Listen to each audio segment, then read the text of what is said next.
All right, back with another movie channel video here. So I did this last year. I thought it was fun, so I'll do it again.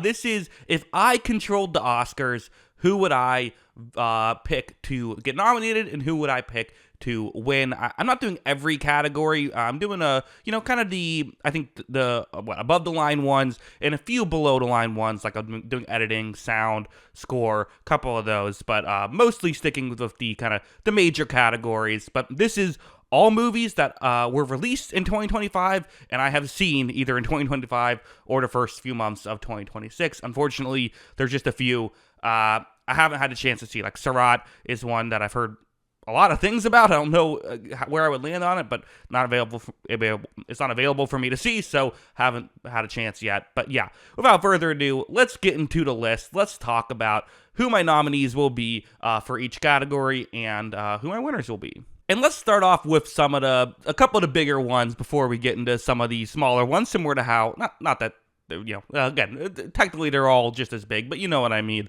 Let's start off with a couple of acting categories. Best Supporting Actor. So these are my five nominees. Sean Penn for One Battle After Another. I just wrote One Battle for these because that's easier. Benicio del Toro as well.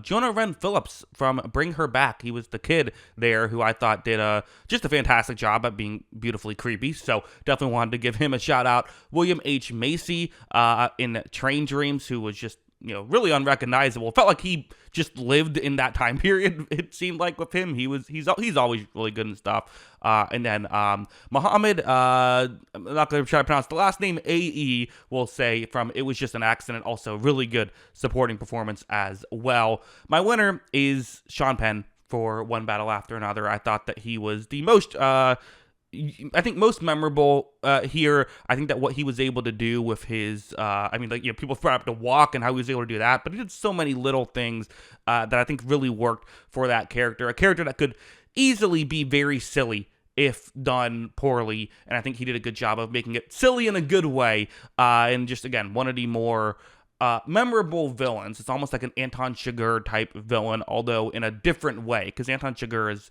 like menacing and almost like cool, whereas Sean Penn's character is menacing but very much uncool. So yeah, Best Supporting Actress here. A couple of maybe hot takes here on the board. Again, I'm not going to try to mispronounce some of these names, but Igna IL will just go for Sentimental Value, who, by the way, is my winner. I should have done this in a way that doesn't spoil everything, but winner is always going to be the first one.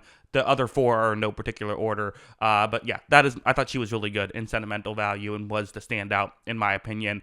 I went with Amanda Seyfried in The Housemaid. The Housemaid's movie I thought was horrible. I thought that she was fantastic in this movie, and I would definitely give her a nomination for what she was able to bring to the table in that. Don't see the movie, it's stupid. Or actually, do go see the movie because it's stupid, but she is definitely the standout in a positive way, which is kind of impressive given what the movie was.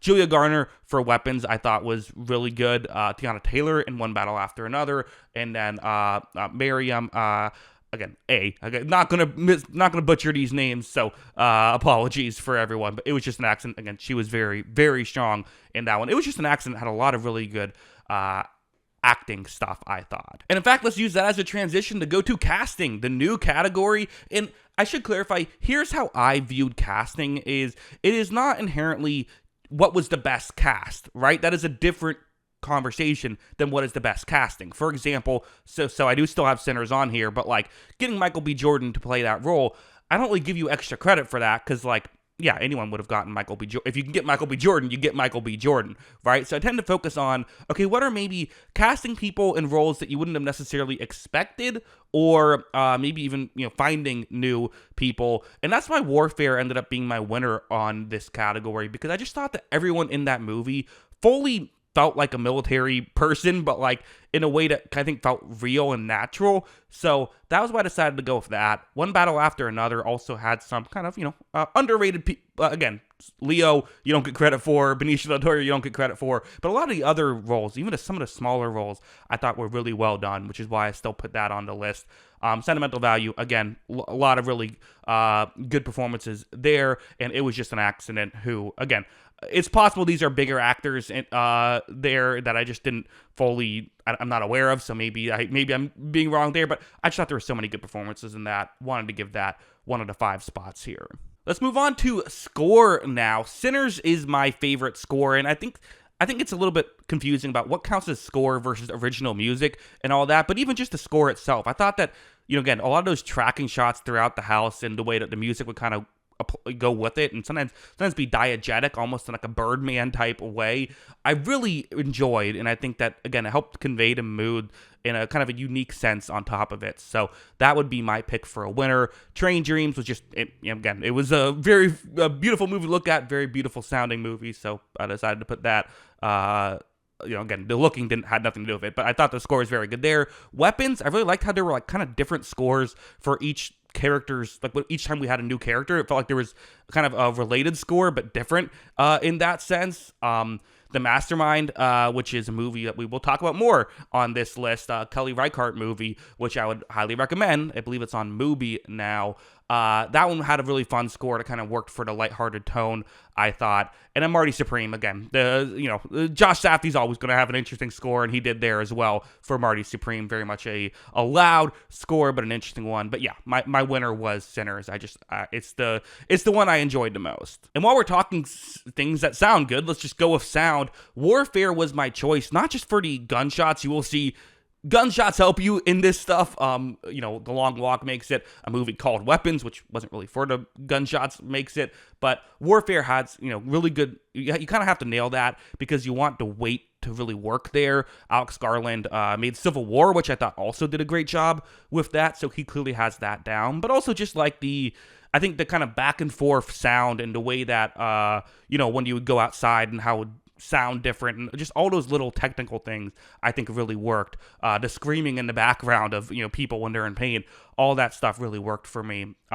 Sinners, again, I think that there was a lot of interesting uses of sound. This is not just with the score itself, but I think that the way that everything kind of blended together, the way all the music blended together, part of why I put that on the list. The Long Walk, kind of talked about it, but gunshots, menacing gunshots, if you can pull that off, it's got a good chance. But even some of the other stuff, like just the walking and all that, I think works. Weapons, again, I thought there was just a lot of smart kind of sound design choices throughout. None that really sticks out in my head right now, but that was something that I thought of. And then Die My Love, a movie that I think is underrated, and we will talk about more when we get on this list. But there's a lot of like scratching and clawing and dealing with the stuff inside the house and the dog barking and everything. So definitely one that I wanted to put on here as well. And while we're here, we can go with editing, which is kind of also in line. Went with Sinners, which again, similar to the score and the sound, it kind of all plays together. It all has to flow so smoothly. It's feels like it's constantly fluid, but all has to be perfectly planned out, and it totally was.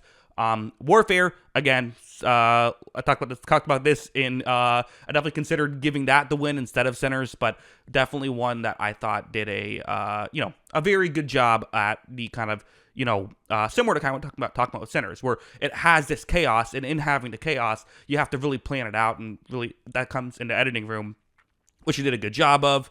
Train Dreams, again, another one that's kind of going back and forth and kind of changing stories in certain areas with the back and forth and kind of that constant fluidness, I think in a Terrence Malick way, deserved the nomination.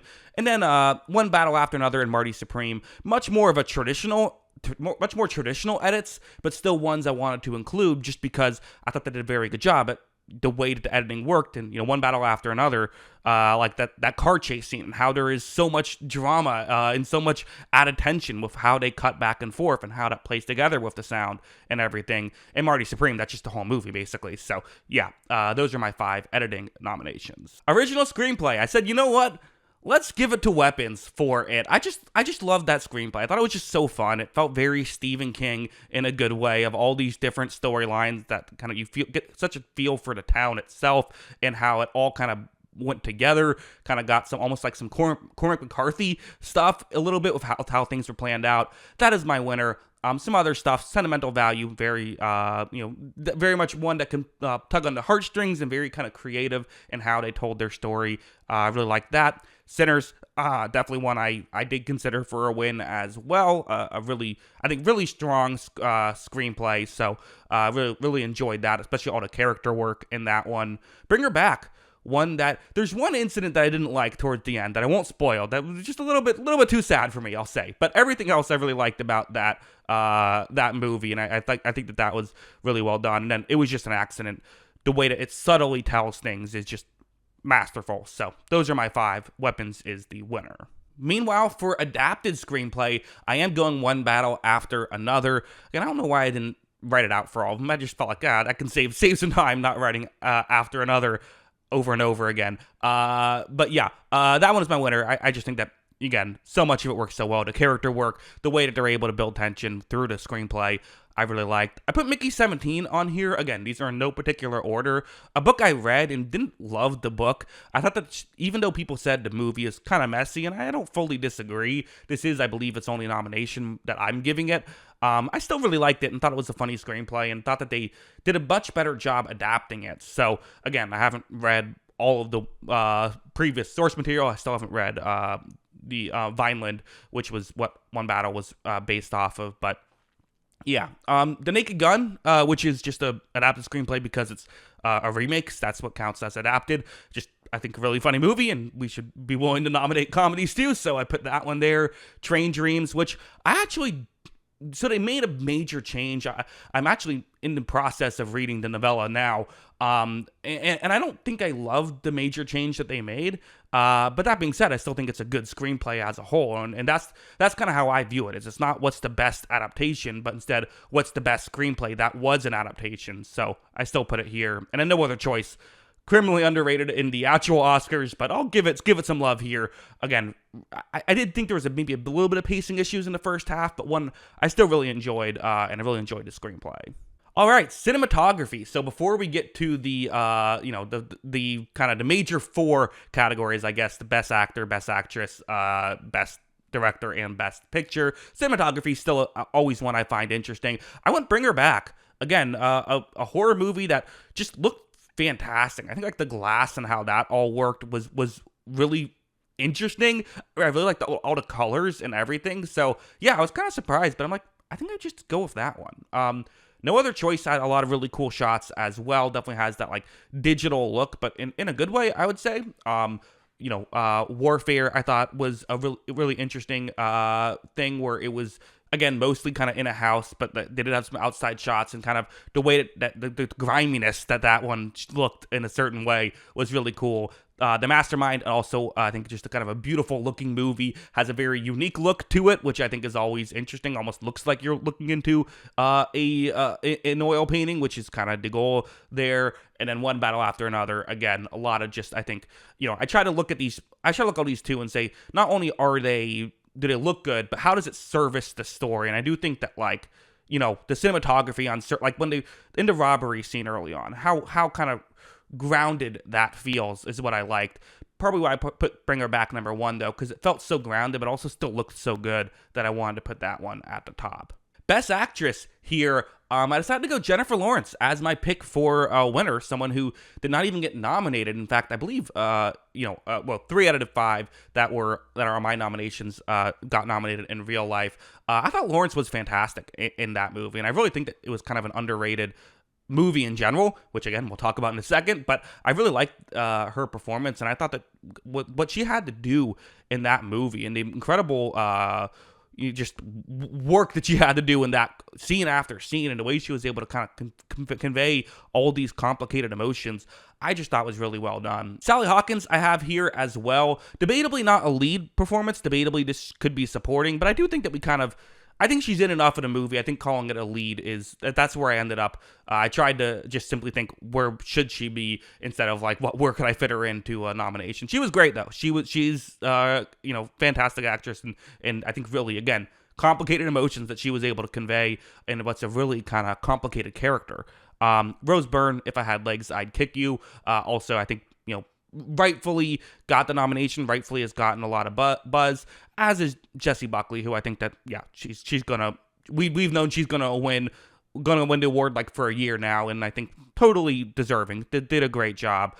And then Renee R for Sentimental Value, another performance I thought was really good. An actress I think has been very good in some of the Joaquin Treyer's other work. But yeah, those are my 5 Meanwhile, for Best Actor, I'm also going to pick someone who did not even get nominated to win my award here. Lee Byung-hun from No Other Choice. You might recognize him from Squid Game Season 2 as well. He was fantastic in that movie. A movie that I think that was a good movie, and he was maybe the best part of that movie. Again, talk about complicated emotions. I mean, so often what he is conveying on his face is a fake emotion, and the audience can understand it, whereas the character he's talking to can't. And I think that's such a difficult thing to convey, and he did such a good job of, there's always something going on his face and something going on in his head that you can tell because you're with him, but the other characters can't, and he pulled it off in such a smart way that I just thought that he totally deserved it. The other four, again, three have been talked about a lot already. Leo, Timothée Chalamet, Michael B. Jordan. Michael B. Jordan, also underrated. I rewatched both Sinners and One Battle After Another not too long ago. Michael B. Jordan, I paid close attention to the different things his two characters did, and there is a lot of subtleties that make those performances different. So I really thought that he was quite impressive. I wouldn't hate if he won, given that my winner pick isn't even nominated. Jesse Plemons, also a guy I wouldn't have hated if he won and he wasn't nominated. He's always fantastic, and once again was throwing 101 miles an hour on the corner once again in Begonia. Best Director, most people have this a 2-horse race, and I do kind of agree. I think these aren't in any particular order, but those would be my top two if it was a ranked choice thing. I'm going with Ryan Coogler, though, as my number one pick. I just think that, again, there's so many different things going on in that movie. There's so many big swings it takes, and to hit on all of those things, to me, that's kind of why I'm like, I think that's just such a technical achievement. I would give him the nod. Won't be mad at all, though, when Paul Thomas Anderson wins it himself. Three other ones, I went with Kelly Reichardt for The Mastermind. I went with It Was Just an Accident, and then I went with Marty Supreme with Josh Safdie there. Again, I think those were all very well-made movies, and a lot of things going on with those as well. So check them out. Finally, Best Picture time. These are my 10. These are in order, actually, from 1 to 10. And yes, you see, number 1, I really like Sinners. And I know that there's been this kind of weird pushback on, I see it on Reddit all the time, where it seems like every day there's a post. Am I the only one who didn't like Sinners? No, you're not. Plenty of people thought it was okay.